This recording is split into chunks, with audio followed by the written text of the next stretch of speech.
Bună, dragilor, și bine ați venit la o nouă citire.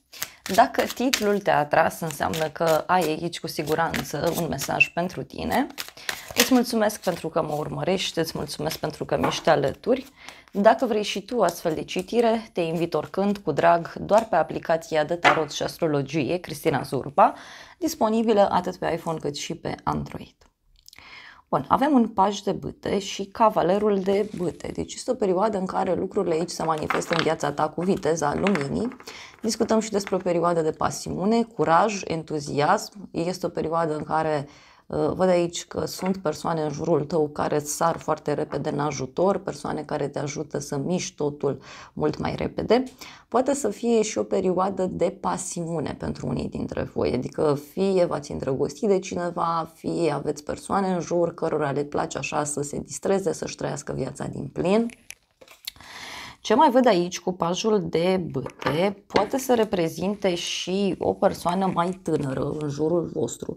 Este o persoană foarte entuziasmată, dar care este cumva la început de drum, dintr-un anumit punct de vedere. E o perioadă, uite, de creativitate, de bucurie, de pace, de liniște. Dar văd aici și noi începuturi, da? Lucruri noi care se petrec în jurul tău și care te entuziasmează foarte, foarte mult. Apoi, în plan personal, avem prima dată spânzuratul, o conexiune cu zodia pești, deci poate să fie și o perioadă în care simți așa ca un blocaj dintr-un anumit punct de vedere. Spânzuratul poate să reprezinte și o oarecare pedeapsă pe care cineva o simte, dar și o perioadă de pauză.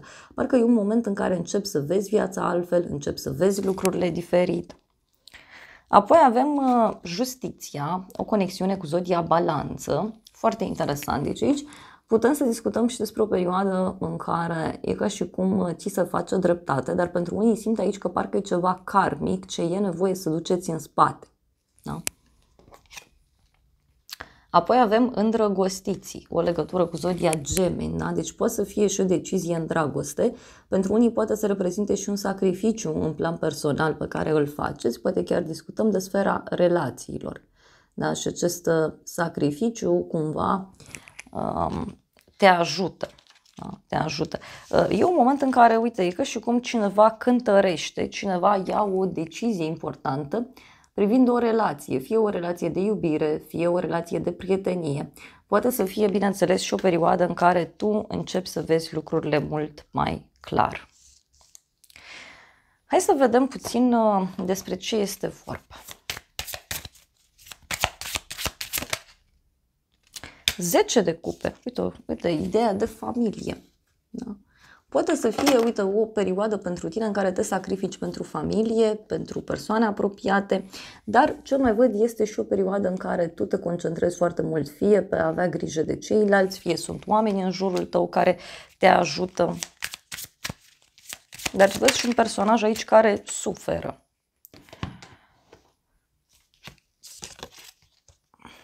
Lumea și asul de monede, foarte frumos. Deci eu totuși văd aici o nouă etapă pentru tine, o nouă lume. Poate să fie și un loc nou în care mergi, oameni noi pe care îi cunoști, un lucru nou pe care ți-l cumperi. Ce mai văd eu aici poate să reprezinte și o perioadă în care începi să vezi lucrurile mult mai clar în jurul tău. În plan personal, pentru cei mai mulți dintre voi, eu simt foarte clar aici că e o hotărâre de destin. Da? E ca și cum îți schimbi destinul în acest moment.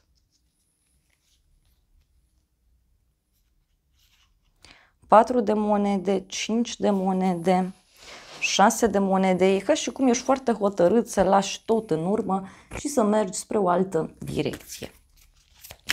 O să mai cer o carte în plan personal. Eu mai simt aici că e vorba și de un sfârșit karmic în plan relațional. Da? Avem temperanța și moartea, o conexiune cu zodia săgetător, zodia scorpion. Da. Deci, în plan personal, e clar că ceva se vindecă, ceva se elimină din viața ta, e ceva care nu-ți face bine. Apoi avem roata destinului, da? Deci o perioadă în care îți schimbi destinul din punct de vedere financiar sau profesional. Se pot întâmpla tot felul de evenimente în jurul tău pe care nu le poți controla, dar sunt evenimente de destin. Da? E ca și cum aici lucrurile încep să se miște într-o anumită direcție. Cu ermitul, o conexiune cu zodia Fecioară, mai văd, mă gândesc aici și la o perioadă în care tu simți nevoia să te retragi sau simți nevoia să lucrezi singur, simți nevoia să abandonezi ceva, simți nevoia să dai ceva la spate. Marele Preot, da? O conexiune cu zodia Taur mai avem. Ce simt eu aici e că în plan profesional, să știți că se iau niște decizii extrem de puternice. Mai văd aici și o hotărâre privind un contract, un parteneriat sau chiar privind ideea de studiu, de analiză, privind ideea de acte.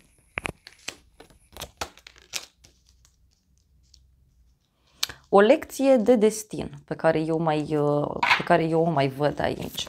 Mai văd și o persoană mai matură, este o persoană cu experiență de viață. Discutăm despre o persoană stabilă, sigură pe ea.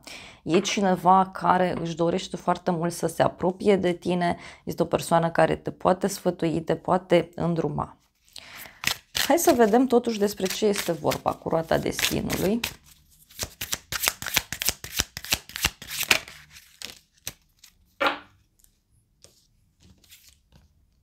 Doi de monede, regina de cupe. O legătură cu o zodie de apă, rac, scorpion sau pești. Văd aici pe cineva care ia bani dintr-o parte, îi dă în cealaltă parte. Poate să fie și o perioadă în care tu ai niște plăți de făcut, aștepți niște bani la rândul tău.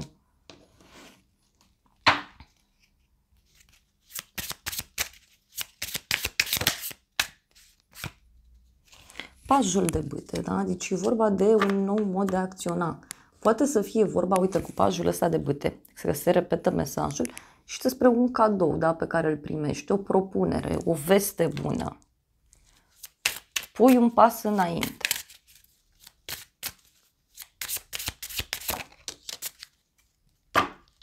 Și avem steaua, da? Deci un vis care devine realitate, o dorință care se împlinește. Steaua, bineînțeles, poate să reprezinte aici o conexiune cu zodia Vărsător, dar ce mai văd eu e că ești ghidat. Poate să fie și ceva nou care apare la orizont și care te ajută, bineînțeles, să mergi pe o anumită direcție.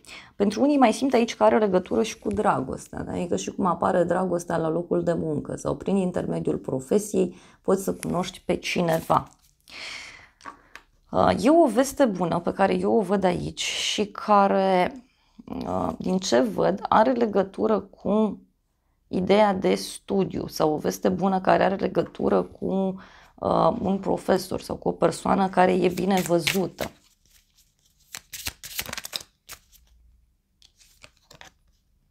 Îndrăgostiții, o conexiune cu zodia Gemeni mai avem aici.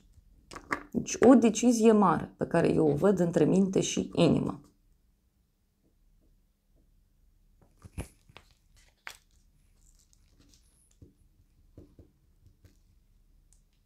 Și avem și regele de bâte, nebunul. Deci poate e cineva care face aici un gest nebunesc. Care e surpriza? E să vedem. Avem așa, împăratul, da, o conexiune cu zodia Berbec. Deci surpriza are legătură cu un personaj foarte autoritar, foarte sigur pe el. Surpriza poate avea legătură și cu o vestă pe care o primiți de la o instituție, de la o haină de stat. Și uite, avem faetonul, o conexiune și cu zodia Rac, deci un bărbat hotărât sau o veste bună care apare de la o instituție de stat, de la o haină de stat. Apoi avem puterea, o conexiune cu zodia Leu. Surpriza are legătură cu un bărbat care e gata să lupte, surpriza are legătură cu un bărbat care e gata să acționeze, un bărbat care e gata să lupte și eu pentru proiectul său, pentru statutul său, dar pentru cei mai mulți dintre voi simt eu că surpriza aici poate avea legătură și cu o rezolvare legată de dragoste sau chiar o rezolvare legată de sfera profesională. Dar, repet, fie e ceva ce se decide la nivel înalt, fie este vorba despre o persoană cu autoritate asupra ta. E un personaj care e pregătit aici să acționeze. E pregătit să te ajute. Hai să vedem despre ce e vorba. Care-i surpriza? Asul de spade. Da? Asul de spade care, uite, poate să reprezinte și un adevăr, o decizie. Poate aștepți un răspuns de la o haină de stat sau poate aștepți un răspuns important și atunci acesta vine. Însă, avem totuși și cavalerul de cupe și turnul. Deci, totuși, împăratul ăsta e foarte hotărât să dărâme tot pentru dragostea sa, da? Deci e un împărat foarte hotărât de luptă. E hotărât să lupte pentru tine, pentru ceva anume. În cele mai multe cazuri, simt aici că e vorba de cineva nou.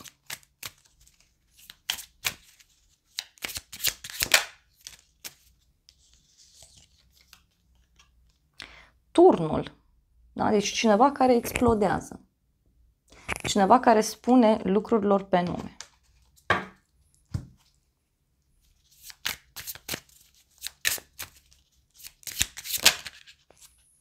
Cineva care se mută brusc, pleacă brusc, dar avem și regele de monede aici și asul de bâte. În cele mai multe cazuri, repet, mie mi-apare o energie nouă. Da? Deci o persoană nouă, un proiect nou. Este ceva total diferit din ce văd eu.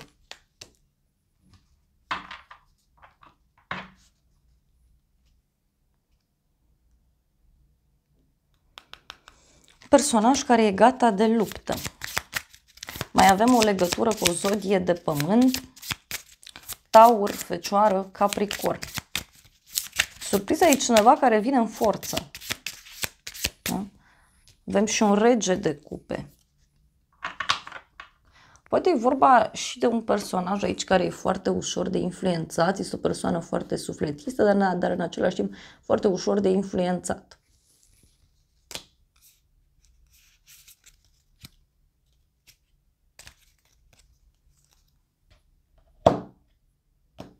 Hai să vedem ce spune acest oracol. Nu.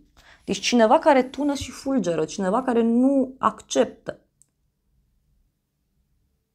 Cineva care așteaptă o pauză, cineva care spune nu.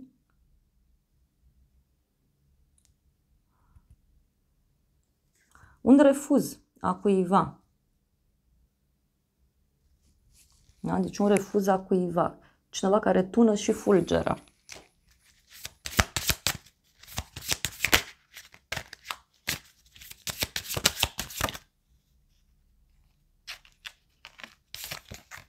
Da, o persoană drăguță. E ca și cum ți se cere să te ridici și să conduci, da? Ți se cere să acționezi. Dar din nou avem această energie de furtună. Da? E o curățare aici foarte puternică, da? Care se face și care, da, poate avea legătură cu un bărbat sau e o curățare care, în general, poate avea legătură cu viața ta. Cineva care e gata să-și schimbe energia. Dar, din nou, repet, oricum ar fi, sunt aceste semne de tunete, de fulgere, deci pot fi evenimente exterioare care se petrec aici sau, pentru alții dintre voi, poate să fie și o persoană care nu acceptă ceva anume și atunci, din acest motiv, tună și fulgeră. Da, hai să vedem ce spune acest oracol.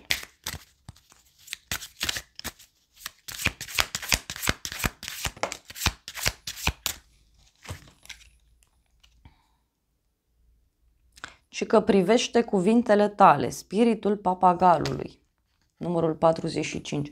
Ei poate să fie și o persoană care doar vorbește și nu face, o persoană care repetă, sau poate să fie și o persoană care spune anumite lucruri care te lasă destul de surprins sau surprinsă.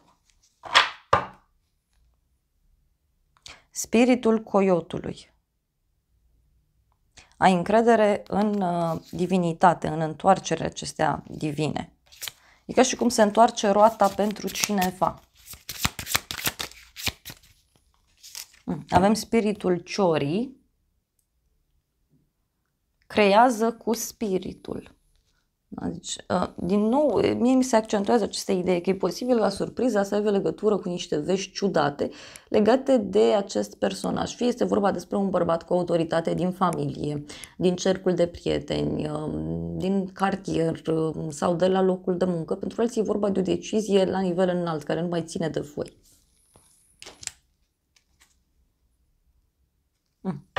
Și avem spiritul păcii, da? Porumbelul. Da? Deci pace, cineva care vrea pace.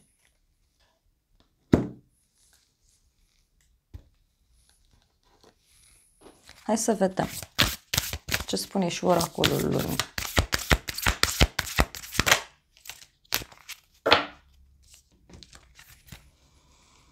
Ieși din zona de confort. Practic, nu, găsește un echilibru între spiritual și practic, o lună plină în Pești. Poate să fie un sfârșit de destin aici, dar și cineva care e pregătit sau pregătită să iasă din această zonă de confort și să-și urmeze destinul.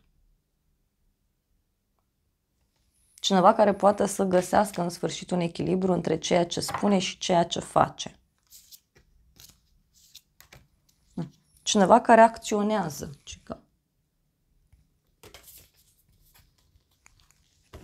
Hai să vedem ce spune și acest pachet. Surpriza are legătură cu o călătorie. Cineva care merge la judecată. Da? Cineva care merge undeva să se judece sau poate o veste care vine de pe partea juridică. Pentru alții, surpriza, în schimb, poate avea legătură cu cineva care vine de la drum și e gata de judecată, dar e gata să-i judece pe toți. E un personaj care se îngrijorează.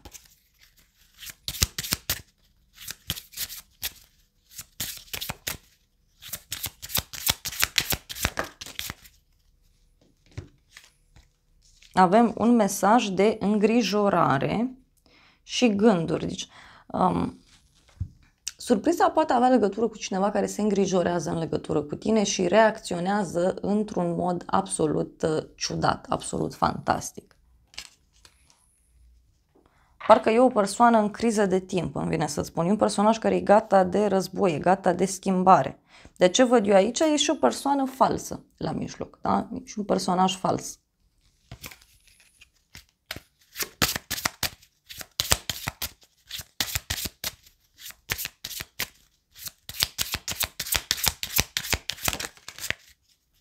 Și avem sicriul și calea. Da? Deci e vorba de un sfârșit. Ceva ce se închide.